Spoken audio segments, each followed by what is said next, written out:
여러분의 큐티는 어떠십니까? 빼먹지 않고 매일매일 생명의 양식을 먹고 계신가요? 날마다 솟는 샘물 큐티책 6호로를 2층 로비 또는 교육자실로 오시면 아직도 구매할 수 있습니다.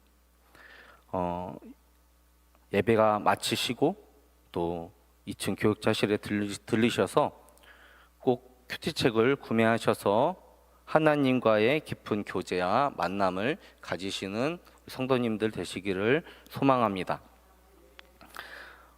지난주 유튜브 박하영 전도사님의 결혼식이 있었습니다. 그래서 오늘 실만한 물가에서 음료가 무료로 제공된다고 합니다. 이용해 주시기 바랍니다. 그 외의 광고는 주보를 참고해 주시면 감사하겠습니다. 우리 옆에 분들과 함께 인사해 볼까요? 사랑합니다. 축복합니다. 여러분, 우리는 참 많은 어려움과 고난을 겪으면서 살아가죠. 경제적인 문제, 또 인간관계의 문제, 취업과 결혼, 그리고 자녀 양육의 문제로 힘들어하며 때로는 육체의 질병으로 인해서 영적인 침체로 고통받고 계신 분들도 계실 겁니다. 사람들은 이런 고통을 하루빨리 치료받기를 원하고 또 그 문제에서 해결받기를 원합니다. 내가 현재 처해 있는 상황과 환경에서 벗어나기 위해서 발버둥을 치면서 하나님으로부터 구원을 기대하며 예수님의 이름을 간절히 부르면서 가까이 나오죠. 그런데 예수님께서 생각하시는 구원은 저와 여러분이 생각하는 구원과 차이가 있다는 겁니다. 무슨 말일까요? 예수님께서는 우리에게 본질적인 구원, 죄로부터의 구원이 더 시급하고 더 필요하고 그것이 중요하다고 우리 가운데 말씀하십니다. 성경은 일관되게 죄에 대한 구원에 대해서 말씀하고 있기 때문이죠. 바로 여기에서부터 예수님과 우리 사이에 생각의 차이가 벌어지는 겁니다. 우리에게 지금 중요한 건 무엇이죠? 현실의 문제겠죠. 먼저 내 질병이 치료받기를 원하고 경제적 고통에서 벗어나는 것이 우리에게는 구원이라 생각될지 모릅니다.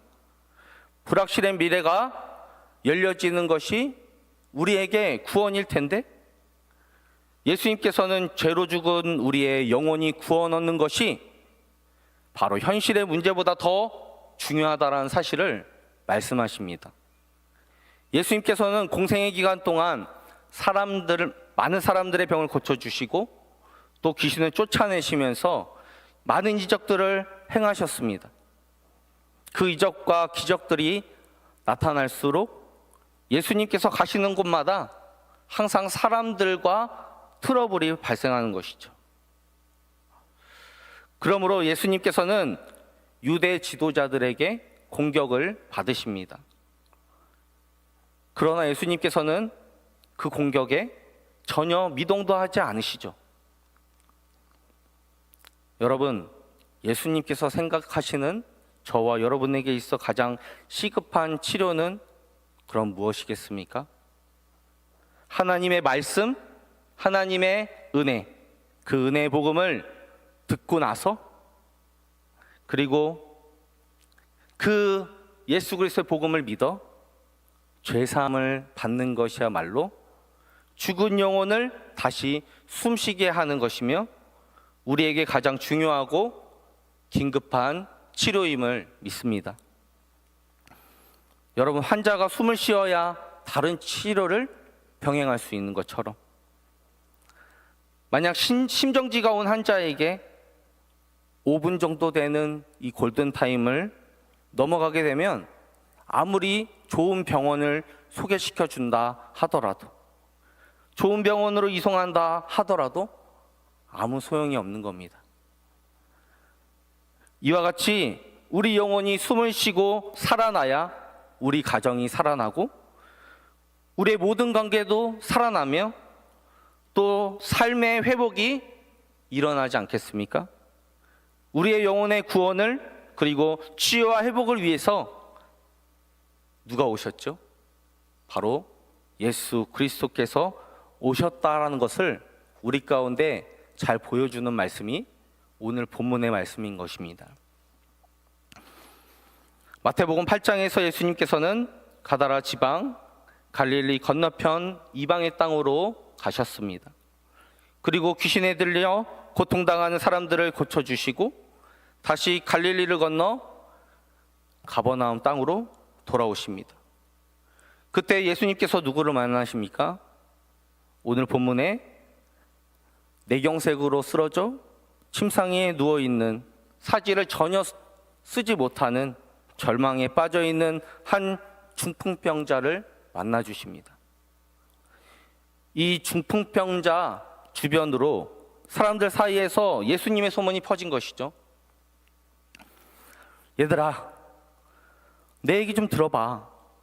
가버나움에 예수님이라고 하신 분이 계신데 그분은 못 고치는 병이 없으시대. 얼마 전에 로마의 백부장의 하인도 똑같은 중풍병으로 죽어가고 있었는데 예수님이 그를 고쳐주셨대. 여러분, 이 소문을 들은 사람들이 무슨 생각을 하게 되는 거죠? 그래, 아무리 병고침을 받지 못한다고 하는 이 불치병에 걸린 중풍병자도 예수님께 나아가면 고침을 받을 수 있을 것이다. 그런데 여러분, 이 중풍병자가 예수님께 나갈 수 있는 방법이 무엇입니까? 혼자서 나갈 수 없으니까 누가 도와줘요? 바로 마을 사람들이 이 중풍병자를 데리고 간 것입니다. 그런데 오늘 본문에 마가복음과 이 누가복음의 내용에서는 중풍병자가 예수님께 어떠한 방법으로 나아갔는지 자세한 설명이 있는데 오늘 마태복음의 이 기록은 자세한 설명과 사건 전반의 내용은 축약되어 있고 아주 심플하게만 설명이 되고 있습니다. 오늘 본문 2절 말씀을 우리 함께 읽어보겠습니다. 시작. 침상에 누운 중풍병자를 데리고 오거늘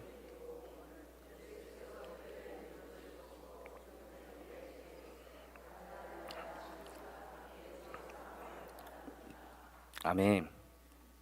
예수님은 침상에 누워있는 중풍병자를 데리고 온 믿음의 이 사람들의 그 믿음을 예수님께서 보셨다는 겁니다. 그리고 누구를 향해 말씀하십니까? 이 한 중풍병자를 향해 말씀하시는 겁니다. 작은 자야 안심하라, 내 죄사함을 받았느니라. 여러분, 오늘 본문의 이 중풍병자와 그를 데리고 나온 사람들이 무엇을 위해 예수님께 나온 것입니까? 예수님께 병고침을 받기 위해서 나왔습니다. 중풍병자가 고침을 받기 위해서 혼자서 예수님께 나올 수 없으니까 이 중풍병자를 데리고 예수님께 나왔다는 거예요. 그럼 예수님께서 무엇을 해주셔야 합니까? 병을 고쳐주셔야 하는데 예수님은 그들의 기대와는 전혀 다른 말씀을 하십니다. 예수님께서는 오늘 본문 앞장 8장까지 병자들을 보시면 먼저 그 병자들의 병에 관심을 가지시고 그 병을 고쳐주시고 또 어떤 사람은 오지도 않았는데 원격으로 치료해 주시기도 하셨습니다. 그리고 난 후에 그들의 믿음을 칭찬하셨어요.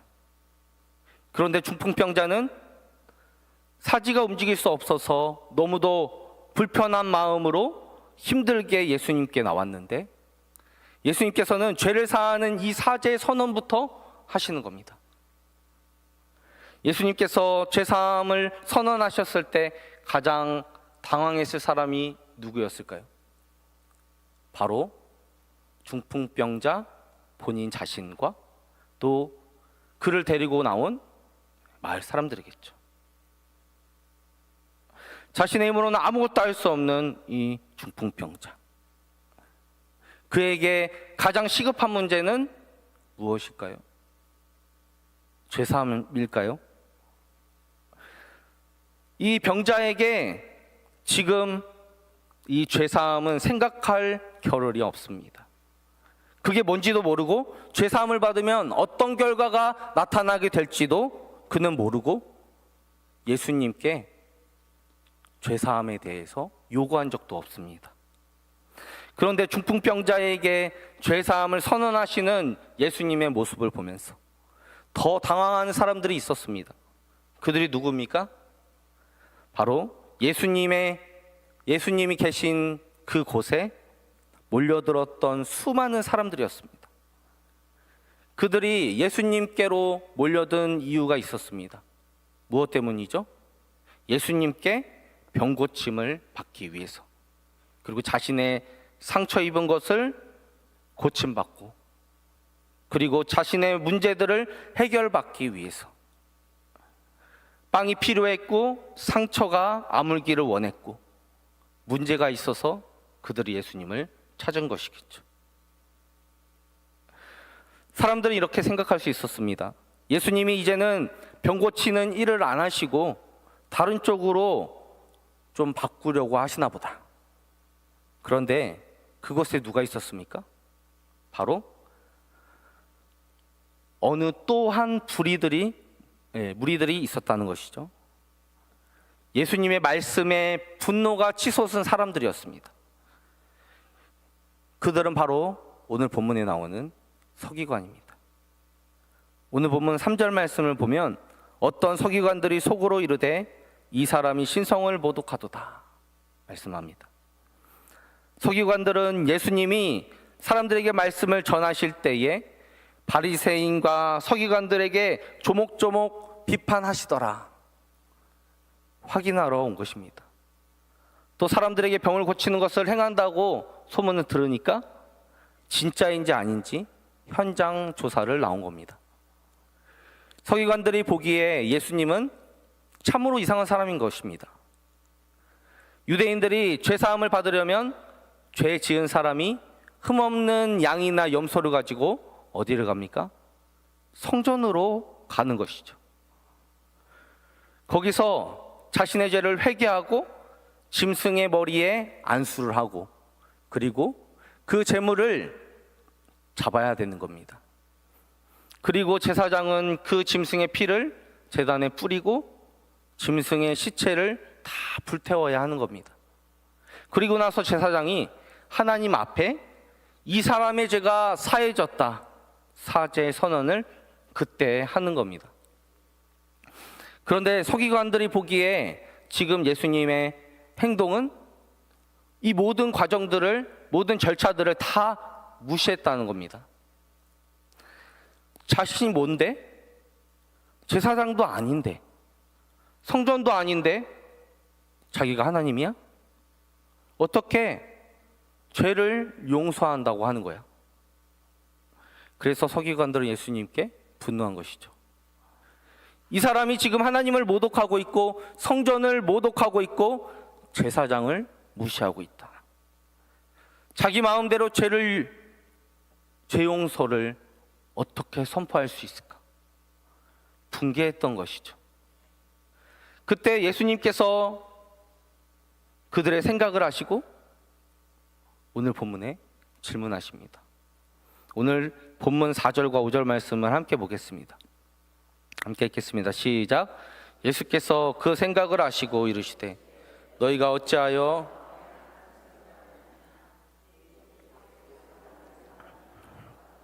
일어나 걸으라 하는 말 중에 어느 것이 쉽겠느냐?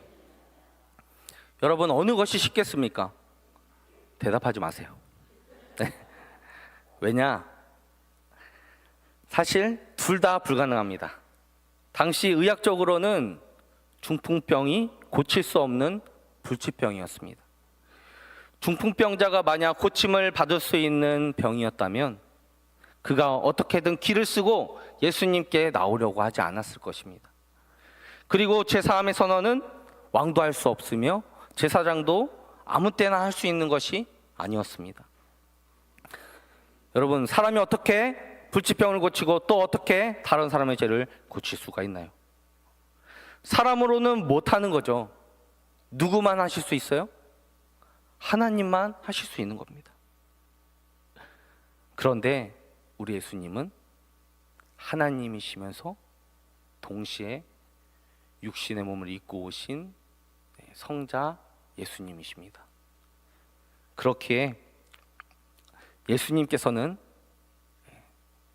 죄사함의 선언과 함께 병 고침을 동시에 하실 수 있는 분이라는 겁니다. 우리 예수님께서는 이 두 가지를 다 해내시기 위해서 오셨습니다. 이 둘 중에 예수님께서 무엇을 먼저 하셨나요? 바로 죄사함의 선언을 먼저 하셨다는 겁니다. 당시 유대인들의 사고의 틀에서 모든 병의 원인은 죄로 인해서 일어난다고 생각을 했습니다. 그러니까 예수님께서는 어떻게 하시는 겁니까?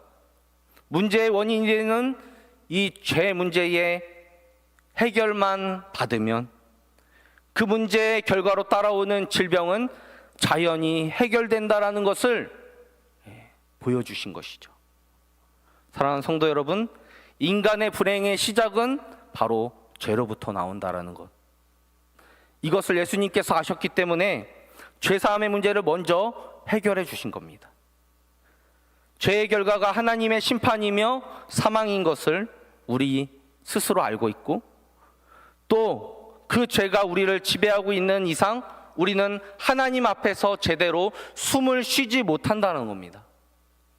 그 상태가 그대로 방치가 된다면 어떻게 될까요? 우리는 하나님의 말씀을 읽어도 하나님의 말씀이 우리의 마음에 새겨지지 않고, 기도를 하더라도 기도가 제대로 하나님 앞에 올려지지 못하는 겁니다. 형식적인 기도만 하게 되는 것이죠. 우리의 영혼은 자연스럽게 피폐해지며 결국 영원한 죽음을 경험하게 될 것입니다. 바로 죄 때문에 하나님과 단절된 채로 불안하게 죄 때문에 우리는 망하게 되는 겁니다. 죄 문제를 해결받지 못하면 아무리 채우고 내 마음에 채워도 아무 의미가 없는 것이 돼버리고 맙니다. 바로 이것을 예수님께서 우리 가운데 말씀해 주고 계신 겁니다. 죄사함을 받았다라는 말, 그리고 일어나 걸으라는 이 말, 어느 것이 더 쉬우냐? 이 말씀의 의미가 무엇이겠습니까? 내가 쉬운 거 하러 온 거 아니야. 결국에는 내가 이 두 가지 모두 해낼 거야.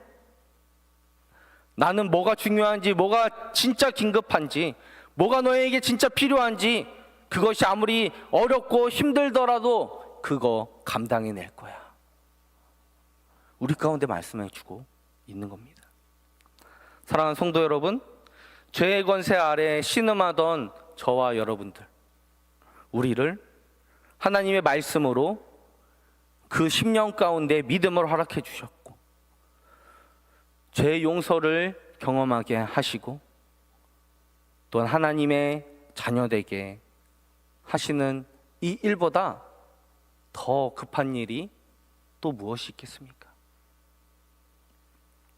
우리가 죄사함을 받게 되면 우리의 영혼은 그때부터 호흡하게 됩니다. 숨을 쉬게 되는 것이죠. 하나님의 말씀이 귀에 들리기 시작합니다. 하나님의 말씀이 잘 읽어지고 하나님의 말씀이 마음에 새겨지기 시작합니다. 하나님께 기도를 시작합니다.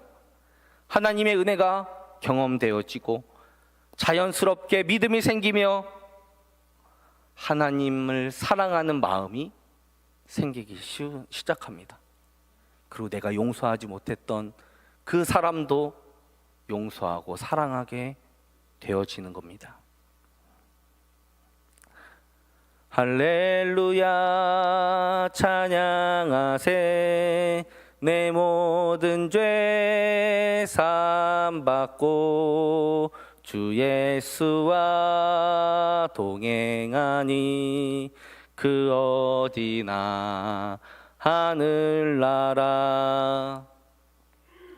지옥과도 같았던 우리 인생 가운데 내 영혼이 숨을 쉬기 시작했고 하나님의 은혜가 보이기 시작하고 하나님의 은혜와 평강이 우리 가운데 넘쳐나고 하나님이 나를 도우시며 나를 위로해 주신다라는 것을 깨닫게 되며 하나님으로부터 주시는 그 은혜가 공급되어지기 시작할 때 우리가 있는 바로 이곳이 하나님 나라 천국이 되는 것입니다.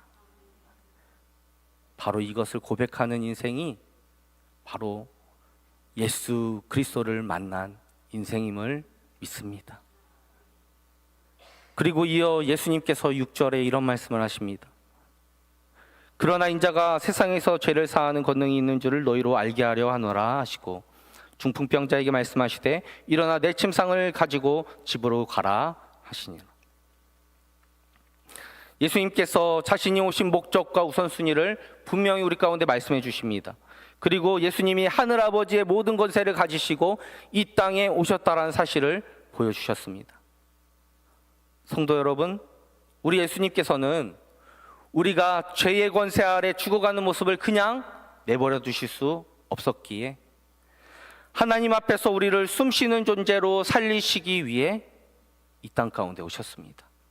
그래서 예수님께서는 십자가에서 우리의 모든 죄를 친히 담당하셨고 우리의 죄를 도말하시고 우리를 하나님 앞에서 숨쉬는 존재로 다시 살려내셨습니다. 그래서 이 세상에서 가장 긴급하고 가장 중요한 것이 바로 우리 영혼을 숨쉬게 하는 예수님을 만나는 것, 우리 구주 예수님을 내 마음 가운데 모시는 것이 우리 가운데 가장 시급하고 중요한 문제라는 것을 우리 가운데 말씀해 주십니다. 중풍병자 영혼을 살리시고 난 후에 예수님께서는 이어서 이렇게 명령하십니다. 일어나 내 침상을 가지고 집으로 가라. 여러분, 그러자 어떤 일이 일어납니까? 오늘 보면 7절 말씀을 보시면 그가 일어나 집으로 돌아갔거늘. 결국 중풍병자는 죄사함도 받았고 병고침도 받았습니다. 그러자 그곳에서 이 광경을 본 사람들이 어떠한 반응을 했습니까? 오늘 본문 8절을 보면 무리가 보고 두려워하며 이런 권능을 사람에게 주신 하나님께 영광을 돌렸다 말씀합니다. 여기서 사람에게라는 헬라어 단어가 토이스 안드로포이스라는 단어입니다. 사람들이라는, 지금 본문 한글 개역 성경에는 지금 사람에게라고 나와 있지만 사람들이라는 복수 형태의 표현입니다. 개역 성경에는 그냥 사람에게라고 표현했지만 정확한 번역이라고는 보기는 어렵습니다. 그래서 사람들이 맞습니다. 예수님에게 이러한 권한을 주셨다라는 표현이 되어 있지만 사람들에게라고 헬라어 원문에는 표현되고 있다면 이 사람들이 의미하는 바는 무엇이겠습니까? 마태복음을 읽게 되는 독자는 누구입니까? 바로 마태가 소속된 안디옥 교회입니다. 그러니까 사람들에게라는 말은 결국 앞으로 있게 될 제자들 또는 앞으로 있게 될 교회들 가운데 이 죄사함의 권능을 하나님께서 주셨다. 우리 교회 안에 죄사함의 권능이 나타날 것인데 죄가 있는 사람, 병든 사람이 치료받고 죄 문제를 해결받는 일이 일어난다는 겁니다. 바로 우리 낙원제일교회도 말이죠. 예수님께서 우리 교회에게 왜 죄사함의 권세를 주셨습니까? 죄사함이 필요한 사람들에게 죄사함의 권능을 예수님이 직접 행하셨기 때문에, 또 그 복음을 받아들여 죄사함을 받은 사람들이 모인 교회 공동체, 그 안으로 그들이 들어오기를 원하신다는 겁니다. 누가 들어오기를 원하세요? 죄인들과 병자들. 오늘 본문 9절과 10절 말씀을 보시면 예수님께서는 세리였던 마태를 부르십니다. 그리고 그 집에 앉으셔서 많은 세리들과 죄인들과 한 식탁에 앉으셨습니다. 그들을 식탁에 앉혀놔야 그들에게 죄사함의 권세를 예수님께서는 행하실 수 있으시니까 그렇게 하신 겁니다. 예수님께서 그들에게 가시니까 그 공동체가 어떻게 돼요? 죄사함의 권능을 경험하게 되는 것입니다. 그런데 오늘 본문 11절에 바리새인들은 또 이 광경을 보고 예수님을 향해서 비난을 쏟아냅니다. 예수님의 제자들에게 이렇게 말하죠. 어찌하여 너희 선생은 세리와 죄인들과 함께 식사를 하느냐? 그러자 예수님께서 그들의 말을 들으시고 뭐라고 말씀하십니까?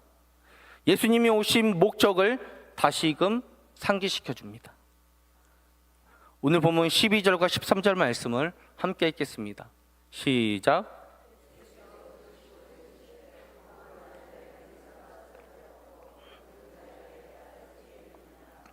너희는 가서 내가 긍휼을 원하고 제사를 원하지 아니하노라 하신 뜻이 되우라.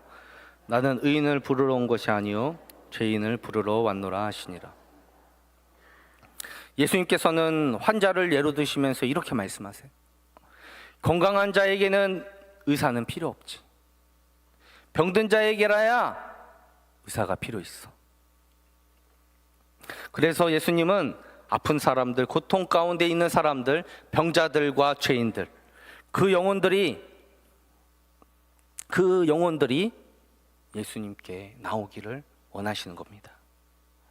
제자들을 통하여 예수님을 향한 그 비난을 쏟아내는 이 바리새인들을 향해서 예수님께서 하신 말씀은 무엇입니까?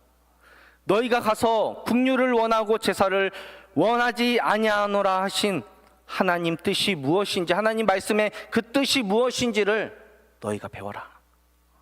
사랑하는 성도 여러분, 우리 예수님께서는 의인을 부르러 오신 것이 아니라 죄인을 부르러 오셨다는 사실을 여러분 믿으시기 바랍니다.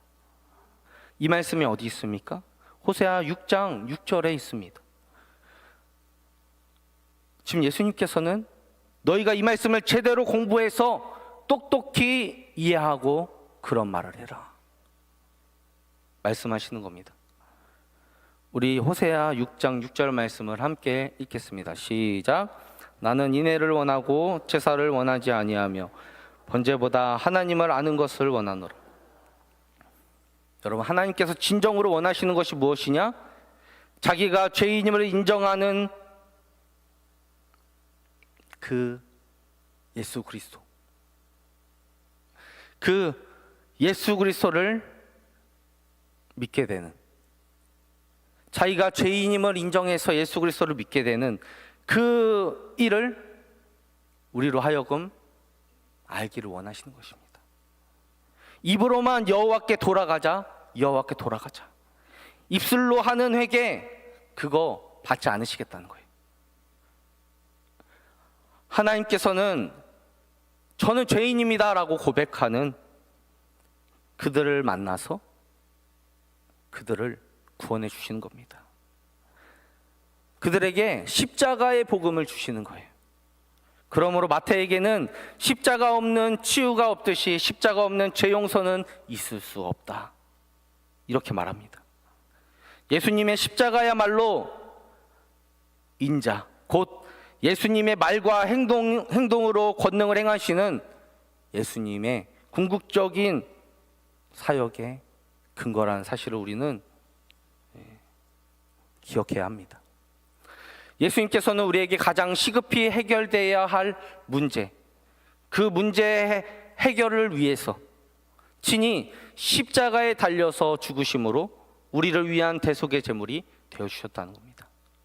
마태복음 20장 28절 말씀을 함께 읽겠습니다. 시작. 인자가 온 것은 섬김을 받으려 함이 아니라 도리어 섬기려 하고 자기 목숨을 많은 사람의 대속물로 주려 함이라.